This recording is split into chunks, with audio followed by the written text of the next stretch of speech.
என்ன பண்றீங்க? ஒரு செம்பு தண்ணி எடுத்துக்கங்க. அத தோசைக்கல்ல ஊத்தி அதுக்குன்னு வழக்கமா ஒரு விளக்கமாறு வச்சிருப்பீங்கல்ல? ஆமாங்க. அத அடிப்பக்கமா திருப்பி சரிங்க.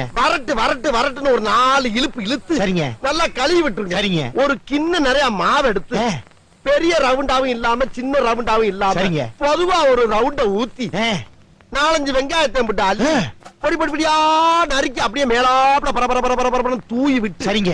ஒரு நீளமான கேரட் எடுத்து அதையும் பொடி பொடியா நறுக்கி சரிங்க. அப்படியே மேலாப்ல பரபர தூவி விட்டு சரிங்க.